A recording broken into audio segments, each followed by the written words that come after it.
cool. That's good. Got the Midas touch. Everything I touch turns to gold. Yeah, That's a damn lie. I got the Midas touch. Let me watch your body and your soul. He said, baby, let me touch your body and your soul.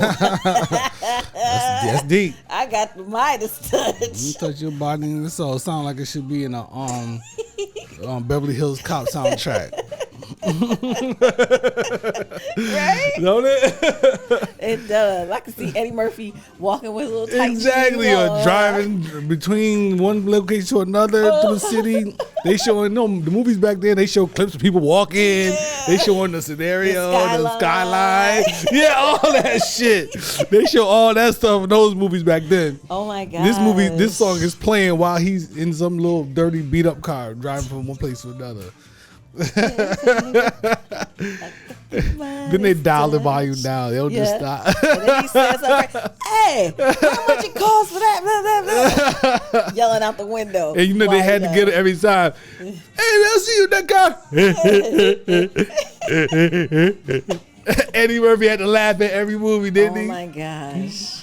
But don't sleep. I love that damn Beverly Hills Cop. I lived for going to see those. Oh, hell yeah. I love all of them. Yes. Even the later ones. Yes. Alexa, off.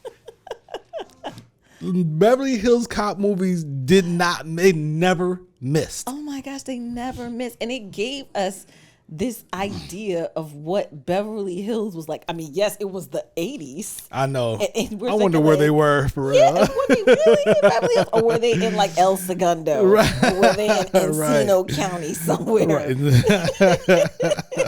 They had us all fooled. But yeah, I love the movies too, yo. Yes. I mean, and the music. Remember, like, I'm just burning, doing the neutron dance.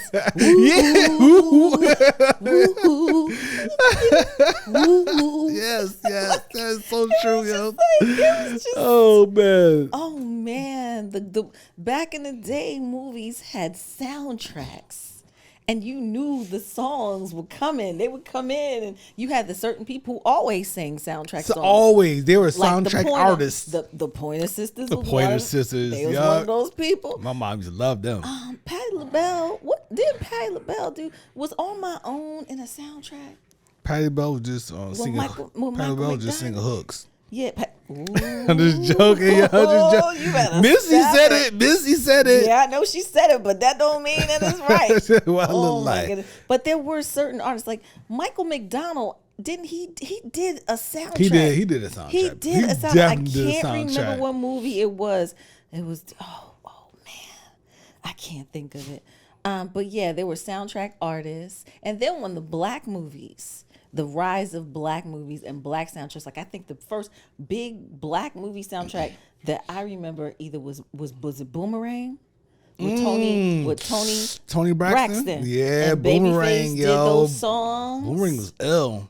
And then I think was it Wait and Exhale and Whitney Houston. That was the thing. She did all of it. That whole thing, and then The Best Man came out and they had a soundtrack. Yeah, that's a great point. I think that's where black soundtracks really started popping. Black soundtracks were really. Do you know one of my favorite black soundtracks? Dead Presidents. Yeah, Dead Presidents. Hands down. Dead Presidents. All the songs, Isaac Hayes, Sly and Family Stone, just the music. It was crazy. They took you on a journey, yeah. It did. It really took you on a journey. But you know what? The Waiting to Exhale soundtrack was really like I was in college and, might have had a little relationship drama and that little song with Mary J. Blige, 'cause I'm not gonna cry, I'm not gonna cry, I'm not gonna shed the tear. Yup. That was on that soundtrack. Hold on real quick. This dog is trying to pull his whole bed in here and I forgot to put it away. But yeah, shout out to the soundtracks for sure. The Best Man. That was a great one. Black movie soundtracks. They don't even do it like that. Remember Love Jones? Come on. We're talking about the Holy Grail at this point. At that point, that was like the pinnacle. It gets no better. It got no better than that after. Maxwell. Love Jones was it. Something. Yeah. The extended version. Yeah, the mellow smooth version. Mellow smooth. Listen. Come on, man. You crazy? Listen, some great songs came out of them soundtracks. I got all of them in my CD caddy. You still got your. I need to load them up. CD? I need to load them up on my computer. You do not need to load them up on your computer. Why not? They mine. You just tell Alexa to play it. Okay, I'm gonna tell Alexa to play the Wake the Exhale soundtrack. You gonna come in here one day and I'm gonna be everyone. And I'm gonna close the door, go in the bedroom, and watch my show on TV. Love sometimes, sometimes it's wrong. Shoo, shoo. Are we gonna start this pod or what? Shoo, be-doo, shoo, be-doo, do. Yo, if y'all really knew how much lights, camera, action actually happens in this household, we shoot on Saturdays. Sometimes, yo, it'd be tough to shoot on Saturdays. And I'm telling you right now, Trina is lights, camera, action. I'm going to pass out when this is over. Yo, welcome to episode 32 of the Where's Brunch podcast. Hey, 32. All right. We in the building, yo. Welcome, ladies and gentlemen, to the Where's Brunch podcast. We ask that you like, comment, subscribe, and share with family and friends. If you've watched our episode, if you love what we're doing, drop us a comment, drop us a review. We'd love to hear from you. And now, back to the program. She's like, why your voice is like magical. TikTok, Instagram, YouTube, Facebook, we all over the place, yo. Where's Brunch and podcast? All podcast streaming platforms. Yeah. Ta-da! Dun, da, da, da. Just cheers it up, baby. Cheers. We have some La Granja. Oh, yeah. Brut Cava. I'm Spain, you Send guys. us some bottles. We can sip them on the show. It's nice. Very nice. It's nice. Got it from Trader Joe's. I was just about to say, she went to Trader Joe's the other day. Came back. $6.99. That's a little low key situation for you right there. Like Trader Joe's, the cheap bottles from good. Some good stuff. You could get a case. What is this? Is this a Cava? Yeah, this is the Cava. Oh, nice. Yeah, you could get a case of wine from Trader Joe's. Each bottle no more than $7, and they would all be pretty good bottles. Nice. Worth it. How are you? I'm struggling this week. Yeah. This week has been really hard. My body has not been happy. Sometimes it happens. Sometimes I'm able to snap right back, and I have not been able to snap back. I've had stress. I've had fatigue. I've had some sleepless nights. I've had sweat. Shout out to menopause or perimenopause, whatever the hell I'm going through.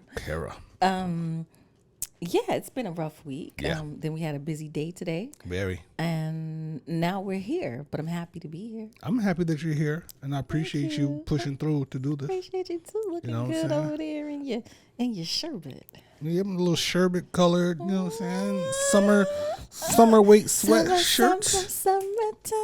I have on a set today. You got on a short set. I have on a short set. My husband is out top in a short and bottom matching set today with the thighs out. I don't do many sets. I like it. I think I might get a couple more sets. I like this set. Thighs out. It's summertime. Yeah. You know what I'm saying? I'm like, look at him over there, standing there looking all bronzy. We went where we at? Thank you.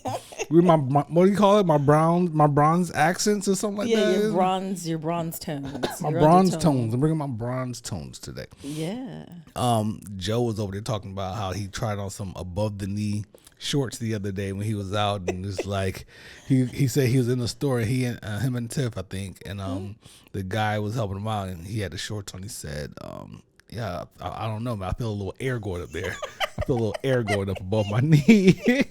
You know, I've been above the knee. I've been above the knee for a long time now. Since from day one, when I met you, when we first went to the Keys, and you came and you busted out in the chubbies, in the velour.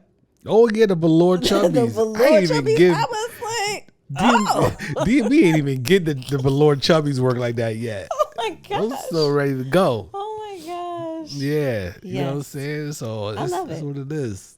I love it. I love to see it. Well, yeah, it's good to see you. It was good hanging around with you all day today. That was fun. Our 4-part day. Part 4. Part 4. I mean, first was brunch, which our brunch review will be up on Wednesday. Yes. If you're listening to this on Monday when it comes out, but if not, if it's after Wednesday, then just go to our channel and check out our brunch reviews. Just go, period, and check out our brunch reviews. People seem to like them. Yes, people do tell me that they watch them and like, oh, wow, well, now I know about that restaurant. Or, oh, wow, I never heard of this place. I'm going to go check it out. And as always, if you go check out a place, let us know. Yeah. And also tell the establishment that we sent you. Where's Brunch Podcast? Send me here. I had somebody on the street the other day say that they decided not to go to a place because of our review of it, and they were going to hold out. And they had a similar experience with the same establishment at another location. Hey, listen. You know, but it's not like we don't want to trash a No, place. We no. don't want to bring a place down, but we are going to be honest about our experiences Yes. at locations. And if there's something that needs to be tweaked, we just, bring it up. We'll teach y'all how to order a mimosa. Hey. There's been a lot of stuff going on out here. I think we're going to touch on some topics today. It's been a heavy week. There's been some stuff going on. Let's not get straight to the heavy stuff. Okay, right? we won't get to the heavy stuff. Let's get to the good stuff. Well, I don't know how good it is, but okay, let's get to this. Phil Knight is donating $400 million to the 1803 fund. All right. Shout out to that. All right. How much of this is a tax write-off? All of it? I mean, it's going to be a tax write. You're donating money, so that's a go. But it's, at the end of the day, they're receiving money. You know what I'm saying? Yes. This 1803 fund is to help out improve the black community in the Portland, Oregon area, I believe. Let me see. I'm just looking. It's an impoverished area. Did I understand that right? That they're in need of. We're in need everywhere. Right. So 1803 Fund is a collection of resources to strengthen the Portland community. Black people have always been central to American economic success, but have rarely had access to the benefits and advantages that enable wealth creation. We're going to leave it there because I don't want to, like I said, we don't want to get too super duper heavy. Okay. I believe he has a black woman in some type of high position in his organization. I could be wrong. Let me see. Oh no, listen, Rukeya Adams. She is in charge of the 1803. There you go. That's who the woman is. So people are clapping her up, and good for them. That's a lot of money, man. It's not a small amount of money. And the location is in close proximity to the. They are in Oregon, Nike headquarters in Oregon, right? So I think they're in process. But listen, black people give a lot of damn money to Nike. Okay. Yeah, for sure. Black people will go broke standing in line to buy the most expensive rollout of Nikes, or online, bidding for sneakers and all this stuff, but. I think it's great, especially it's in close proximity to where Nike is, to give back, to help a community. I mean, with what you just said, and I'm not here to be just putting Phil Knight on a pedestal at all. I don't know the dude. I don't know. But yeah, we put so much money into that organization, that business. Yeah, give back. Yeah, give back. You know what I'm saying? These Jordans ain't just getting sold on to the white folks. Okay? Right.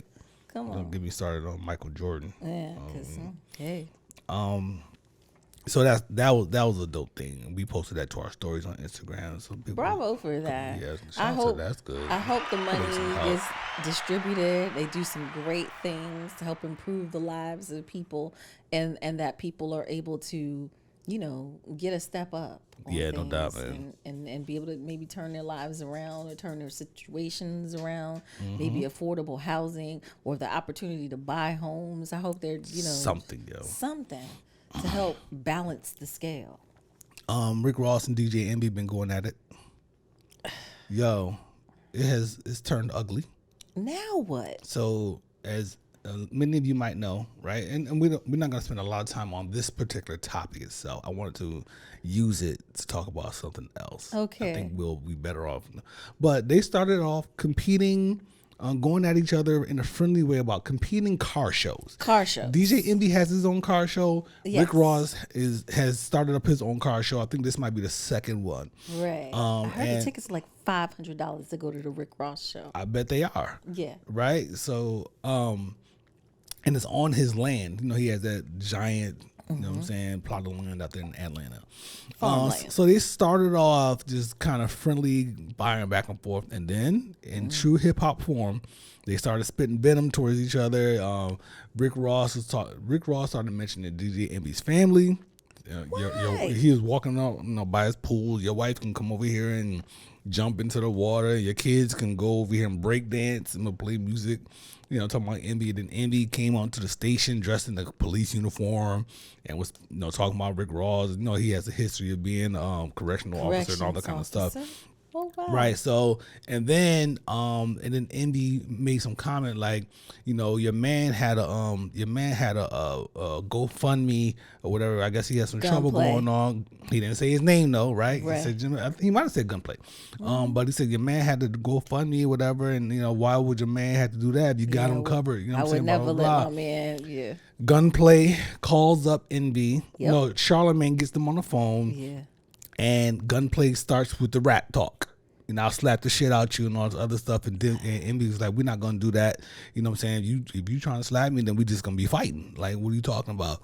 So it's gotten ugly now, and he's demanded a public apology and all this other stuff, right? So, boom. This nonsense, right? It's complete nonsense. But it's a product of hip-hop, right? And hip-hop has this competitive thing all the time, right? So I want to play a little clip from the great Yasin Bey, and then we can kind of talk a little bit about what we think about it. Let's see here. Whole competitive aspect, I'm not really sold on that. I think it's like a cultural conditioning, actually. I think we just been conditioned to compete with each other in that way. And most specifically, black folks specifically, there's a real industry in seeing us compete as opposed to cooperate. I watched an interview, something that Nipsey Hussle said. He said, creativity and competition actually cancel each other out. That's right. And I think that there's something to be said for that type of competitive aspect in our genre actually destroys any real opportunity for community. And the root word of communication is community. It's the same, commune, together. What do you think about what he said about that? Like, in hip hop, it's always competition, and we're the only music genre like that, right? Rap music, you gotta be better than everybody. You ain't got this, I got that. It's always my shit is better than yours. It's competition, and do you think it's a toxic situation? Well, I mean, usually, the rap thing, the grandiose or the bragging or the this versus that. I mean, you understand that it's music, it's a song, it's entertainment. It's purely for entertainment. Does the creativity cancel? What did he say again? Community. Community. Like, by always competing with each other, it puts us in a position. First of all, it destroys creativity. Okay. And the competition, we're always in competition with each other. So then we can't form community because we're always competing with each other. Well, I mean, you don't always have to be in competition, and then that's going to go back to ego. We've got to look at the egos that are happening.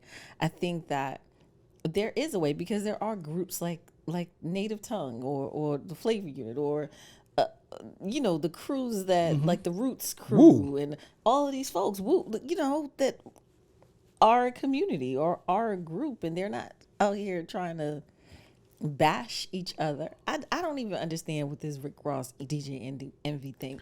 These are old dudes. Like, what are y'all doing? Y'all got money. Like, but of course, they got money and stuff like that. But it doesn't matter. Like, we're always on this competition shit.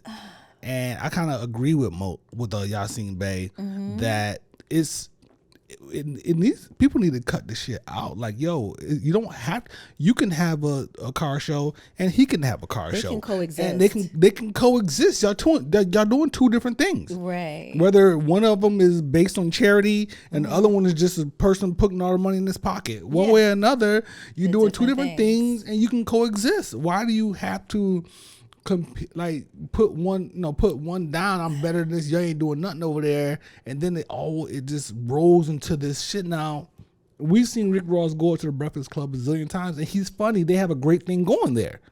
Now what? Now some awkward shit. Does he go up there anymore? Unnecessary ego. Unnecessary, yo. But it's ego. Again, ego is driving all of this. And folks have to check their egos at the door sometimes and understand that you don't have to compete with the next person. Everything doesn't have to be about a competition. Right. Collaboration is the new competition, right? But apparently not. Right. Like, come on. Listen, it's just unfortunate because they're both doing these car shows. I think Envy has like a community aspect piece to his. I believe so. He's been doing it for a while. I don't think that Rick Ross is in it for the same reasons that Envy is in it. And that's kind of what I was hinting towards. Like, he could be putting the money in his pocket. That's his right. Just putting it on. Okay, do it. Why they got to beef with each other? It could be, other things. Maybe I was gonna say, well, maybe this is all made up to drum up, right, attention for their said car shows. Maybe this is all fake. Maybe this is all just, for social media purposes. I don't know. That's possible too. It's just like, really? How old are y'all? Can y'all please grow up and let this shit go? Yeah, I mean you don't need to be talking about people's families and stuff like that because that's when it turns ugly. You keep the kids out of it. But that's what hip hop is like. That's what happens all the time. It's like I have to find a way to slight you that's better than how you slighted me. It's just unfortunate. And then it gets unfriendly and start looking ugly out there. And it's like, yo, it has to be a better way to do this. Yeah, but black people don't have to do this. I mean, we don't have to do this. This doesn't have to be what rap is about. And there were clearly been times where, remember who was it? Was it Kumo D and LL when they was beefing and they squashed it, right? Oh yeah, yeah. Like it doesn't have to be. And this will probably get squashed too. Yes, but because the Breakfast Club is, on every day, right? It just kind of gets stirred up a little bit more, but it just doesn't have to be. They too old for that. Come on. Yeah, I think they are too old for it. And probably they're too mature for it too. Yeah. However, I think it's just a bigger picture from a hip hop culture perspective, where this is just what we do. I think we need to kind of really look at that. I think it's an opportunity actually for them to stop it and turn it around for the younger hip hop community people to see that they don't have to be like this. You don't have to be at odds or how they peg the women against each other, like Nicki versus Cardi, like all of those things. It doesn't have to be that. And you can make the decision like, nope, that's not what I'm about. I'm not going to do that. I'm not beefing with you. Right. We can coexist. We can both get money. We can both have a great time. We can both feed our creativity and not tear each other down. And here's an example, and then we can move on. But basketball, right? You look at people complain about how back in the day, Jordan would have never gone and played with so and so, and this person would have never gone and played because they were enemies and all this stuff, whatever, right? So back then we knew what we knew of basketball in the 80s. And whatnot, and even into the 90s, was that that is my enemy. We're not going out to dinner, we're not doing this, we're not doing that. You're my sworn enemy. But today they say that the newer kids are quote unquote weak, right? And because they're all friendly with each other, they love each other, you see them partying together, you see them traveling together, and then they go on the court and play together, and they're like, well, they soft, whatever, you know what I'm saying? Back in the day, but it was like this. But if you look at it, they have a community among the players now where they are running these contracts and getting this money because they are talking to each other and they are putting each other up on game, and they're, you know what I'm saying? They're figuring things out outside of the structure of the NBA, and they benefit from it. Yeah. You know what I'm saying? So if you look at that, I think hip hop could take some notes from the current day NBA players. They are benefiting more from being cool with each other and being more aligned than against each other. God, yeah. Interesting. That's an interesting parallel because they always say all the rappers want to be in the NBA and all the NBA players want to be rappers. How about that?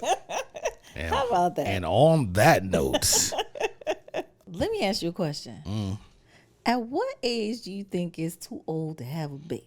For me, For a man. For me, it was like 28 or so. I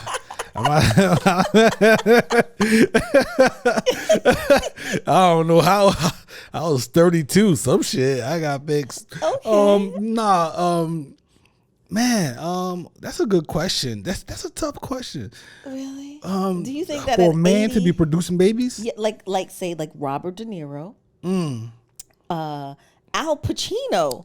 Just he's 82 and he just put one in a 29-year-old. I don't understand it. Al, this Al Pacino. This is for you. She belongs to the street. He belongs to this. Listen, this is nasty. Okay, this is nasty. Old man got worms. He's like, what is he? 83 or 82? He's 82. And the girl's 27. She's 29. 29. Listen, honey, I know you wanted the money. Yo, shut up. I know you was getting money. I don't know what he could. You said what? You said she's getting money. She's getting money. Oh, I you know it. that. She's getting. You already know. She's getting Al Pacino money. That deal works out for everyone. But it's nasty. Except, so I saw people critiquing him because they're basically. Let me speak in black woman terms. He done produced a baby, and he know good and damn well he ain't gonna be around to wait to raise that baby. He ain't gonna be around. He gonna die. And he's getting some online flack about that. And is it selfish to produce a child at that age? At 82, dude, as a dad, what are you doing? What are you doing this for? Because you're not gonna see this child reach 18. You can barely dysfunction a lot of times. Listen, this is nasty. What are you doing? He has other kids. Why you say it's nasty though? It's nasty because old man got worms. Oh my God, yo. That's nasty. I'm sorry. I'm gonna be an old man one day. I ain't gonna have worms. But we've been together. We be together. We've been together. You don't develop worms. An 82-year-old man and a 29-year-old girl. That means that he been out here. He been in the streets and he been doing some things to pick up this 29-year-old. Come on, man. That's nasty. Do you think that they actually had Real sex? regular sex to produce that child? Yeah, That's come on, that's gross. That is so nasty. You see him on top of somebody doing that? That's nasty. Same with Robert De Niro. Whoa. There's no way 82-year-old Al Pacino is on top of anybody. That dude is laying down. He might think he still got it. He will throw his hip out. And I love Al Pacino. We love Al Pacino. I love Scarface. We just watched him in The Irishman. We did, yeah. And it was really great. He was really great as Jimmy Hoffa. Yeah, he was. But come on, dude. Like, at some point in time, you got to stop. Just stop. Damn. 82 with a 29-year-old. He don't give a fuck. Like, you're not going to be there for this If you're an 82-year-old man and you're producing a child, first of all, shout out to you for still being able to produce a child. I don't know, is that supposed to just go away at some point? I think y'all never stop being able to produce a child. The boys always swim? They're always swimming. The boys are always swimming. Damn. Could they swimming fast? Damn. So shout out to him for that still. And then it's like, you have to just not give a fuck. Like when my child coming into the world, right? When Taj was born, I looked forward to being his father and being around him and spending the rest of our lives together. As an 82-year-old man, you had to not give a shit about not being in that kid's life very soon. He just gonna leave him some money. We don't live forever. He's just gonna leave him some money, and his mom is gonna chill with the money and shit. Dad's gonna be gone. Shit, this is a money grab. I mean, you can pass at any age. Absolutely. You know what I'm saying? We're not, you know what I'm saying? Because he's still here and he's still humping around. Clearly, he's still humping, yo. Al. Yeah. Al. And Robert De Niro. Uncle Al? And Robert De Niro. I think we gotta call him Uncle Al at this point. Uncle Al. Uncle Al? Unc. What you doing, Unc? Uncle Bobby? Because your other kids are probably looking at you like, what? Robert De Niro just had, because they're like, his oldest kid could be like 62. I think 50 60, something is you know what the I'm saying? oldest child. Yeah. And you got a 2-year-old, you got a A 2-month-old brother or daughter, whatever the hell. I'd be mad about the will. Now But- they got to add somebody else to it. The older you gotta- kids are like, damn it. Now we got to add somebody else to the will. Bobby had a kid too recently. Robert De Niro, he also recently announced. They announced like a couple days apart. Robert De Niro was There's something first going on here. saying that he has a little young thing pregnant. Little young thing. Yeah. I wanna love you. Pretty young thing. PYT. PYT, yo. Damn, Listen. man. I don't know. I Shout don't know out if I to can the put an E. chicks. Shout out to the chicks. Y'all Shout out to the came up. chicks. Yeah, City Girls up. City girls up. Shout out to the chicks. 29 with an 82-year-old. She's just waiting for him to die at this point. Oh, man. Like, remember Anna Nicole? Yes, I just thought of her just now. I couldn't remember her name. Remember Anna Nicole? Everyone's like, what are you going to do We with this all- old man? Like, he's No. in a wheelchair. No, Chin. I got to get pushback on that. Huh? We saw that and we knew exactly what she was doing. Yes, we did. Yeah, we did. knew And exactly so what did was his going kids. on. So did his kids, because they were all ready to lock that estate down and she not have access to anything. His kids were like, no, this is ridiculous. Don't try to sue us for defamation because we ain't got it. Yeah, we ain't got it yet. Yo, that Yeah. is crazy, man. That is oh, ill. man. That is 82 nasty. years old, That is 29. nasty. And to you gentlemen out here approaching your 80s, don't try this at home. Okay, don't do it. All right, well, speaking of having babies young, Oh gosh.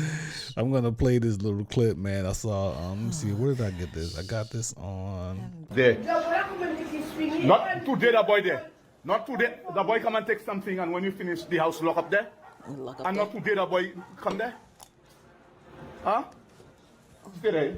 Two of them. Look at that. Look at that. Look at that inside the house there. Look at that inside the house there. Look at that. Look at my affair. Not to your mother. Not to your mother. Tell All right, don't so- bring money inside of the house. that's where that's where I stopped recording. 'Cause I did a little screen record on that, right? So this guy comes home and either I don't know if it's his daughter or his niece or his, I think it's his daughter. stepdaughter. I mean, yeah, but you know the internet be saying whatever you don't know. Yeah. And she had 2 boys in the house, and she's walking around With a the towel. towel on and whatnot, Child. and with her, like panties and stuff on underneath it. I Child. guess. And She was trying to die. she apparently, Oh, these kids be thinking. but there's that, right? There's that aspect of girls and boys. They gonna this is what happens, right? Doing dumb shit. But what really bothered me was when he started. One, he was recording, right? So Yeah. you're recording this with the intention of putting it on the internet. Yeah. This is all real. This right? is the age that we live in. You're recording, and then 2, he started hitting her, Mm-hmm. and it's like, so you're basically not only trying to hurt your child physically, you're trying to emotionally You're trying to embarrass them. You're trying to humiliate them in front of the world. Like, Yeah. what are we doing, yo? Like, why are we doing this? Especially for the older folks who have lived through the other eras. I don't know. Why do that? I don't understand. Like, I've because seen a lot. I've seen a lot of things with parents and their quote unquote punishments or exposing their children and not thinking about the maybe psychological effects that this might have on the child later on. Like the boy who he had to get all his locks cut off. Oh And man, they recorded that, him crying because he was misbehaving. And his father, I mean, I understand disciplining your child, but recording it and then posting it on social media, you can discipline your child. Yes, that's your child, and you are perfectly at right to do so, especially if they are doing something, harming themselves or misbehaving after you've tried to counsel them to stop misbehaving. I understand. I mean, She had 2 boys in the house. She did, yo. She was trying to die. She was. Listen, we all know you don't do no dumb shit like that. You get caught, you're trying to die. You're trying to die, yo. You're trying to die. But yeah, the recording it and then releasing it on social media is the unfortunate piece. Yeah. You just don't need to know these types of things because they do scar these children permanently. Yeah, it's crazy, man. Yeah. It's like, damn. And the beatings, I mean, that would have happened in my house. If I would have came home and found my daughter in the house with 2 boys, everybody's getting beat. The boys are getting beat. Everybody's getting beat because I'm gonna snap. I'm gonna lose it because I'm freaking out. I'm. It's not right. Let me say this first. Right. It's an emotional response. Boom. Exactly. It's an emotional response to the shock that you are now experiencing, the trauma and all the things that you're thinking could possibly have gone wrong and what might have occurred that may not have occurred, but just the whole scenario, your emotional response to it. It's a knee-jerk emotional response. You're doing it because you're angry. Yes. He ramped himself up. He kept saying, what is this? What you got 2 boys? What? And he just ramping himself up and getting more and more angry. Yeah. And then the anger just comes out in the form of, just, saying beating the girl or whatever. And it's like, yo, we try to teach our kids to not respond. Not fight, not hit. Right. In order to respond to things with a level head. Not be emotional. You not can't emotionally respond to that. everything. How would you respond if you came home and your daughter had 2 boys in the house and she's in her drawers with a towel wrapped around her? How would you respond? I might have responded angrily, and you know what I'm saying. But you have to. That has to be corrected. Like, it's not the right response to. I don't feel like I would want to beat my daughter. What is that going to do? Okay, but this. I know my grandfathers. My grandfathers, may they both rest in peace, would have wanted to lay hands or shoot the boys. The boys. Guaranteed. The boys in this video. They could have got shot back in the day if that was my grandfathers. In that video, those 2 boys were standing there. They didn't look like they even care, yo. They were just chilling. Yeah, they were just like, oh, who are you? Right. Yeah. You know what I'm saying? She the one who wanted us over here. Was done was already done. Coming after. You coming after. We already did. Ooh, man. Done is done. Like, yo, maybe there's some other issues going on that led to her wanting to do something. Her promiscuity. Yeah. And maybe it has a lot to do with you and how and what you're doing, and you know what I'm saying? Like, yo, as a parent, you really have to look inward, yo. Because they watch and listen to us. Now, yes, they do have their own personalities. I was gonna say they also got their own phones. They have their own personalities, and they're gonna go out and do their own things and whatnot. But I'm telling you, man, like I always look at beating. Go ahead. So okay. I look at beating as a child as some slavery shit. Okay, so you don't think that beatings are necessary? And let me just say, there was a time in the beginning when my girls were little that we did attempt to spank. However, we then realized with the younger one that she was unaffected by getting the spanking. So gangster. She was just like, okay. So we had to learn that there were things, taking things from them. Yeah. Was more effective than any type of physical anything. Right. You take some toys, you take that little baby Ariel, you take the Barbie house, you take this, you can't play with this for a week because you did X, Y, Z, or you got to sit on the step. You got to sit on the step for a couple minutes. You on punishment and you got to sit there. Dying. They're like, wait, what? I can't move. No, you got to sit right there on that step for some time. You just earned yourself 10 minutes on the steps. You can't do nothing. You just sit there. Her sister's out playing, running around, doing stuff. And you can't do nothing. Yo, now I've heard my friends tell me. I had a friend tell me that her grandmother used to make her kneel on rice. Damn.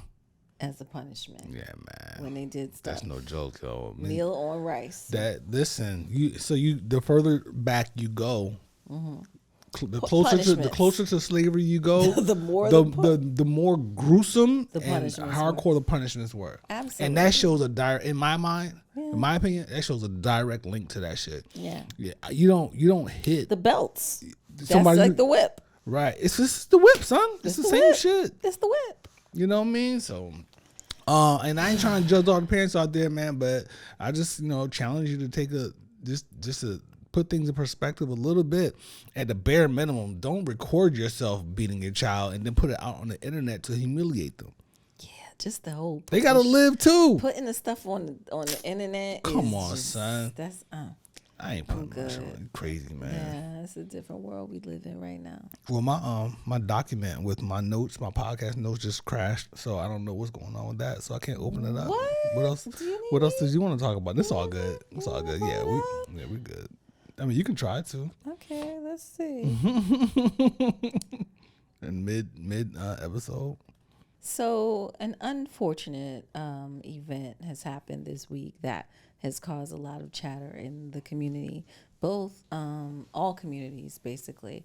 Businesswoman, mother, girlfriend, TV personality, Jackie O, daughter. Yeah. Jackie O passed away this week after, what they're saying is after having a plastic surgery procedure.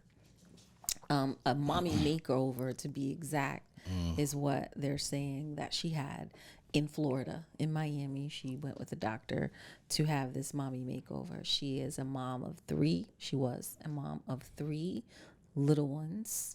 One as young as a few months old, a 5 or 4-year-old, and one in the middle, a 3-year-old. And beautiful girl, gorgeous girl. Not really sure why she felt like she needed a mommy makeover, but we can talk about that whole thing.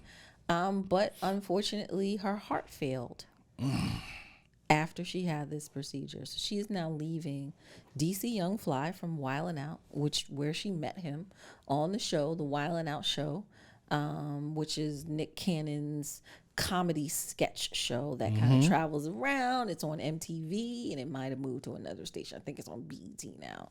And she was one of the Wildin' Out girls. And beautiful girl, great figure, all that stuff. She also was a businesswoman. She had a lip gloss line that was pretty damn successful. And with all of that, this close to Mother's Day, these young babies, these toddlers, don't have their mom anymore. Three babies, right? 3 babies. And now DC Young Fly is left to be a single dad to these babies because they've just lost their mom. Man, that, like when you told me about it, right? I was like, wow, that's messed up, But when I saw her and I saw them two, I saw a photo with them two and their 3 babies, and then it hit me. And I was like, man, that is sad, son. It's overwhelming. It's such a sad thing. Our condolences to DC Young Fly, to her family and friends. It's such a sad thing. She's only 32. Yeah. She was 32. 32 years old. Dang, and they had a beautiful thing together. Apparently, I mean, I don't, I don't know, I don't follow, but just in these last few days, they're seeing like they had a family. You know what I'm saying? Like they were together. They took some beautiful pictures. Yeah, they did. DC Young Fly was like the king, and he had all his ladies around. He had his mom, her mom, the kids. Everybody was there, and it's just really, really. That's a hell of a loss, man, because. So many reasons. It was wow. Like I always talk about not being alone and stuff like that. Like what I'm saying, you find your person and shit, and it's like to lose that person. That's just devastating thing. It's a devastating thought. You know what I mean? Yeah. And then but that way, and we don't want to. We're not judging her. You know what I mean? Like, 'cause I looked at her, I was like, wow, she's beautiful. Like, she was a beautiful girl. And why was she going to get surgery, right? And so this is one of my first inklings to think and that way. That's what and then the internet was saying. And too. then but you and I, even while we were on our way home, I think, or before we left earlier, I was saying that, while people look at us and say, oh, you look great, right? But you have to live with your body. Mm-hmm. I think you're beautiful, right? And I think you're perfect, right? But if you don't feel that way about yourself, that is your right, right? And we all have to live with ourselves. So you don't know what a person is going through mentally when it comes to their own bodies. And then this is not about her at this point, right? Let's talk about this in general. Then you have people being influenced by social media and what they see out there. Yeah, I can say it myself. I am a woman who is 47 years old, who constantly is beating myself up about my body, constantly saying not very good things to myself about how displeased I am with where my body is right now. Mm-hmm. And I've had conversations with girlfriends about plastic surgery, period. We've joked on this podcast about me getting lipo 360 because I feel like that's the answer for me. Right. I don't want to die from it. No. I don't want to not be here as a result of doing a cosmetic surgery because I want instant results rather than the slow route of the working out and eating right. And then I still probably won't be satisfied with the working out and eating right. And I'll still be like, but I want to get this taken right. away. And you still got to do it even after that. You still got to do it. Yeah, I still want to do it. So in this world that we live in, just in my algorithm alone, and in the world of the Instagram baddie, the Instagram model, the snatched waist. I mean, there are so many women on social media who've had their bodies altered in some way, shape, or form. I mean, hell, a lot of people took their COVID money and went and got their bodies done. Yeah. That was a thing. A bunch of them. That was a thing. There's people in our building that live here with fake asses. Yes. Bodies snatched, booties popping out. Skinny legs, big butt. Big old booties. All kind of stuff. Just big titties. These are all, I'm sorry, boobs. Big boobs. All kinds of stuff. And the algorithm that shows in my phone, and I don't know if this is an Instagram thing, I don't really be clicking on them. I follow like 3 plastic surgeons. I'm not even gonna lie. One in Virginia, one in Atlanta, and one in Miami, Florida. Because I'm watching their work. Because I was on the train of thought, like, I'm going to one of these because their work is magnificent. But the other side of that is with the algorithm and what we're seeing and the images that are constantly being thrown in our faces to make us feel bad. Insignificant. About ourselves. It makes us feel like we're not enough. Yes. And you see these us women. In general, because I don't give a fuck what them niggas is doing. You see the chicks with the snatched bodies on the trips. They're on the vacations. They're here. They're on the PJs. Yep. They're in the Maldives. They're with the millionaire dudes. They're all of these things. Women are get their bodies done because they feel like some are doing it just because they want to do it. Okay, definitely. Because it's just something that they want to do and they don't see a problem with it. And there's nothing wrong with deciding that you want to improve your body and your look. You have the women in the industry who are doing it because they say that in the industry, this is what is required to look a certain way. I watched Lil Lotto, little young lady.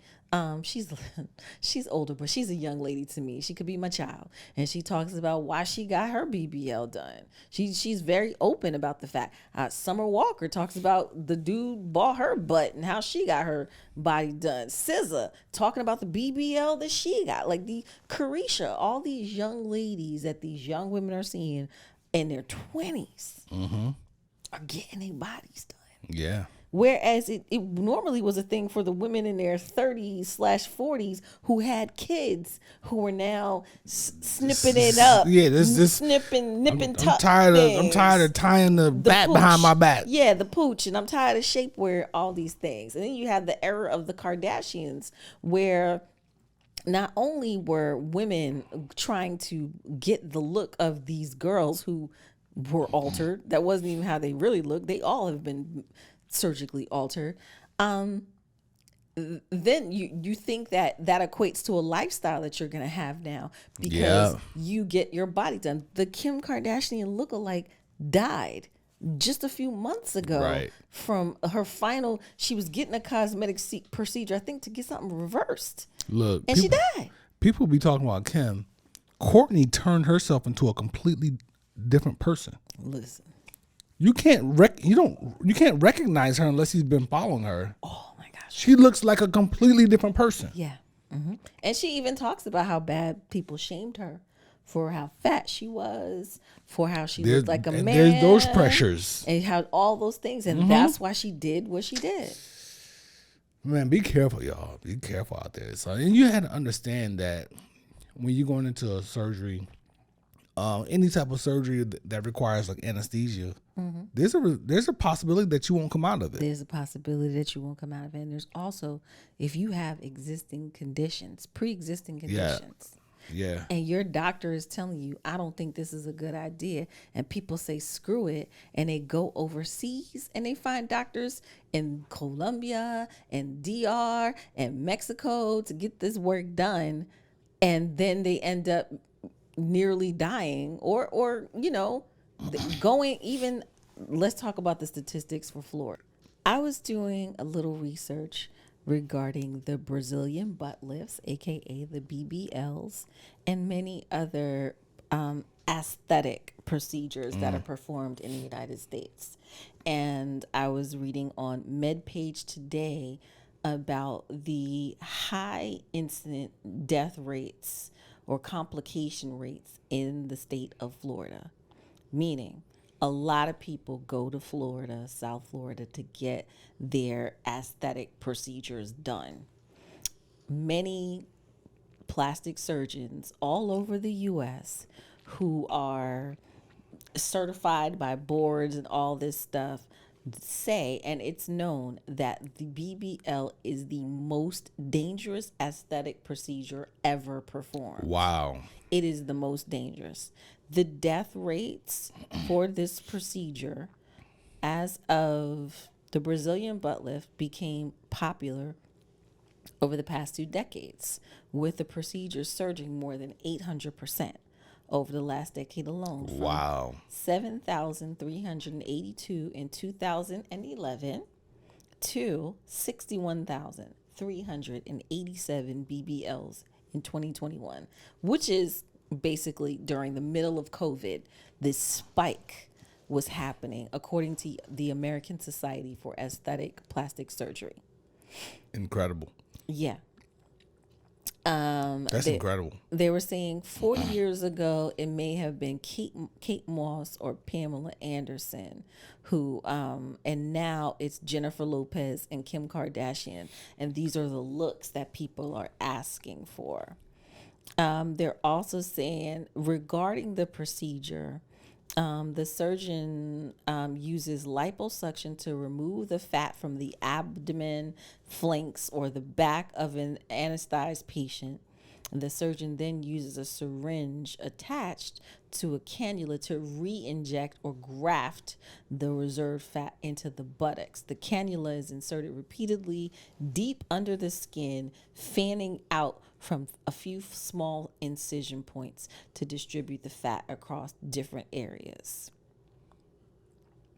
Now, death rates. Okay. Of 692 plastic surgeons surveyed, 3% said that they had at least one PFE death, and 7% reported at least one PFE from gluteal fat grafting. Moffitt and colleagues estimated that the mortality rate for BBLs to be between 1 in 2,351 cases to 1 in 6,241 cases. By comparison to cosmetic breast surgery, where the estimated mortality rate is 1 in 72,000 patients. Wow. Listen, man. Ooh, it's risky. It's very risky. I wonder why. It said, and one of the plastic surgeons said, remember, no one ever died of skinny buttocks. Listen, love yourself. Like seriously though, like love yourself, yo. Yeah, it's more than that. It's not like you're in pulmonary failure, heart failure, or something like that, and we need to operate because you're going to die. The risk benefit ratio has to be better in cosmetic surgery.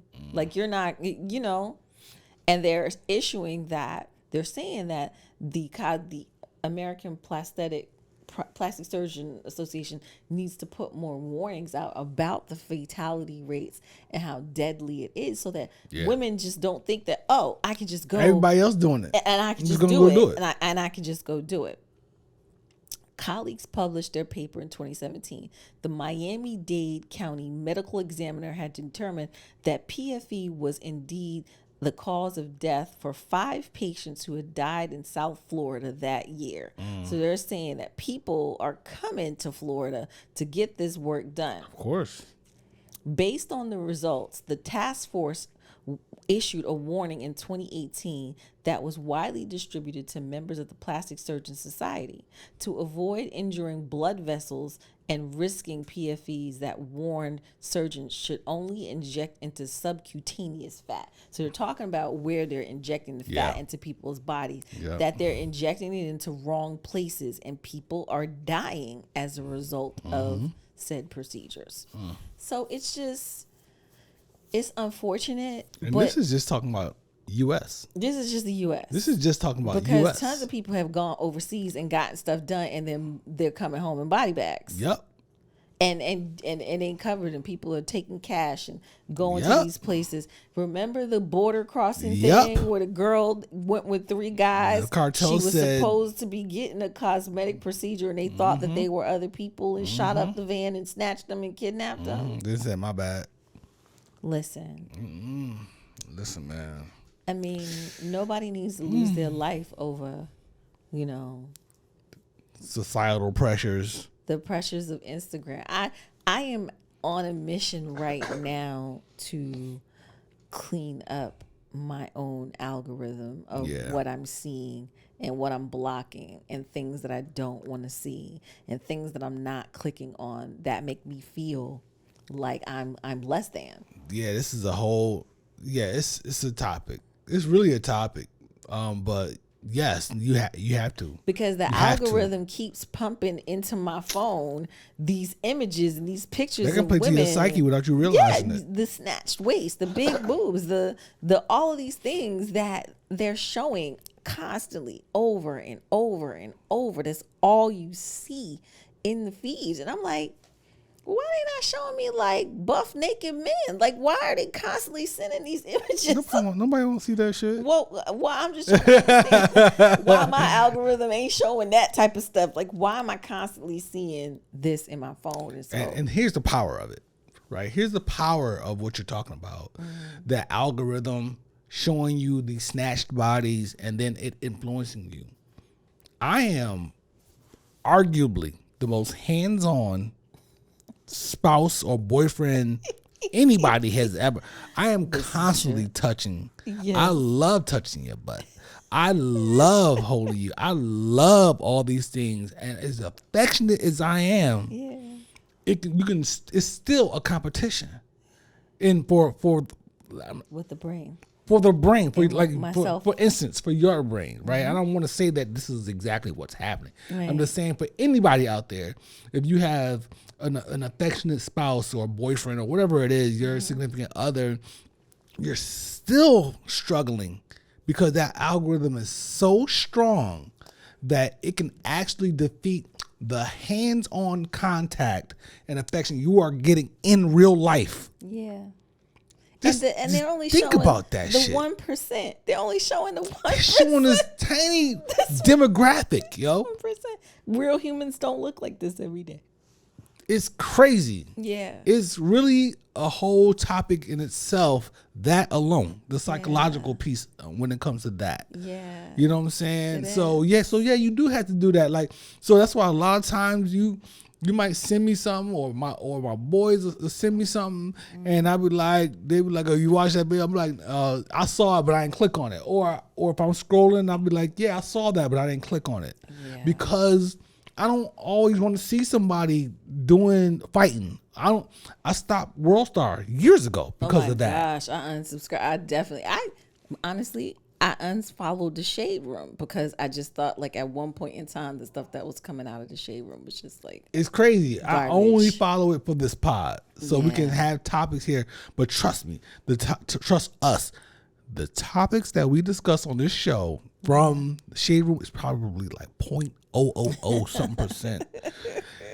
That shit is crazy. But it's so it's not just weird. them. It's, even with all of the wine content that flows through my phone, they still throw the snatched BBL bodies. It's all over the place on my Explore page, and I'm like, I'm not even asking for. I'm usually asking for great vacation places. I'm asking for food. I'm asking for restaurants. I'm asking for clothing, or like what's the latest bag, or I'm looking at Chopard jewelry, like the stuff that I'm searching, or the yoga and workout stuff, right? And the stuff that's in my Explore page is just like, wow, everybody is snatched, like everybody is super snatched, like, and I'm like, man, you can't even watch a basketball game without seeing that shit walking around the you know what I'm saying? Because that's what women feel.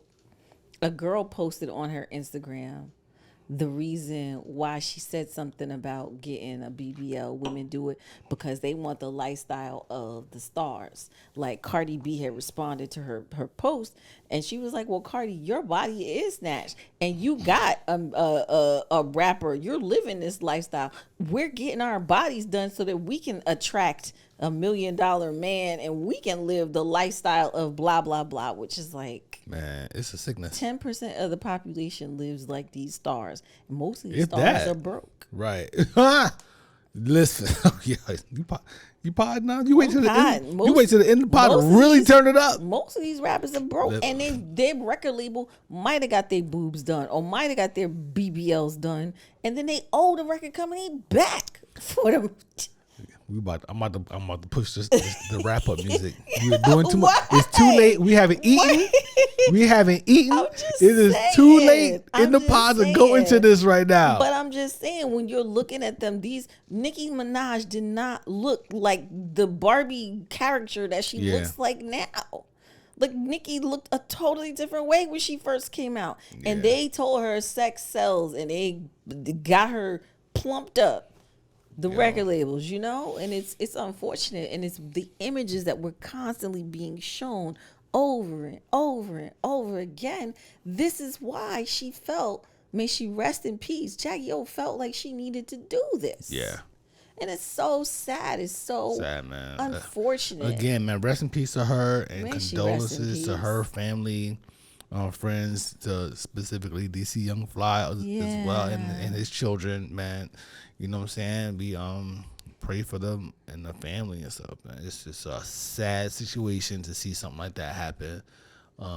So, everybody out there, man, just, health is wealth. Health is wealth, yo. Like, there's a lot going on. You gotta watch how you feed your brain. Watch what you feed in your brain, right? So should I unfollow the plastic surgeons now? Oh, well, I mean, maybe so. I don't know. But it's ridiculous. What the reality is that you and I, we need to, we need to work on our diet, and we need to work out and stay active and be active, and then that will give us get us to a better place. Absolutely. You know what I'm saying? Not only that, it's actually could add some years on your life. Well, I mean, not to get too deep into theoretical. Absolutely. But so anyway, not to go too Oh, we went deep today. We went a little deeper than we planned on it, but it's a serious topic for sure. Yeah. But I think you're beautiful. Thank you. I think you're handsome. I be liking you. You know what I'm saying? I appreciate the hands. I appreciate the rubbing up on me. I'm a rubber up on her. I appreciate it, and I know I'm not fat, and I know I'm not. I aspire to look a certain way, and I just gotta, Well, we both were at better places. Yeah. So we just kind of want to get back there. Yeah. And at least there and maybe further. But Yeah. I don't know if I want to get as skinny as I got last year. But I was seeing abs in places. yeah, I was seeing, you know, that you had that thing. Yeah. That pelvic thing. Yeah. It was great. Yeah. I liked it. Yeah. You know, I liked them. you did like that. When you was doing stuff. Anyway. Appreciate you, yo.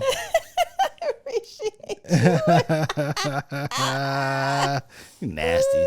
You nasty girl. You nasty. Yeah. You nasty girl. You nasty. On and on and on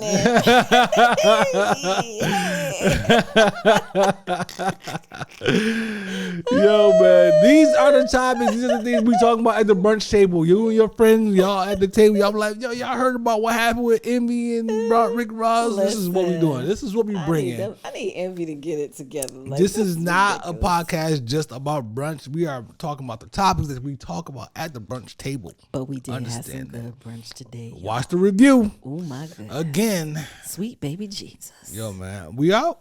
I think we're I done. think we gonna wrap. Y'all be good, man. And you know, y'all heard her in the beginning of the pod. If you made it this far, though, you know what I'm saying? If you made it this far, I'm sure you're already subscribed. I'm sure you already share, and I'm sure you already like and comment. Yes, please drop us a comment. Tell us a favorite part of the podcast that you like the most. You know what I'm saying? And all them family and friends out there that be fronting. Keep on front. Keep on front. We love And y'all. shout out to the We love y'all family too. who does follow us and we see and you're following and you're listening. Thank you so y'all. much. Appreciate everybody who voted for us. Thank you. To win the award. Hopefully we will, but you know if we don't, it's all good. It feels good to be. It's great recognized. to be recognized. That's dope. How about that? Because we're a very new podcast. Episode 32. 32. We knew. What? We knew. It's only We 52 still weeks in a building. year. We at 32. Yep. How about that? We are more than halfway through, baby. Let's figure out some food. I'm hungry. Okay. It's late. I know. Shouldn't be it's eating this late, but it is what it We is. shouldn't be eating this late, But we I'm gotta about do to. something. Yeah. Like I said, man, I appreciate you. Love you. I love you more. And we'll see y'all in episode 33 coming up soon. 333 is the magic number. Yes, it is. It's the magic number. 3 Somewhere in this hip hop soul community was born me. Mixed up Mixed me. up with me. That's the magic. Chicka, chicka, chicka. What does this all mean? Yeah.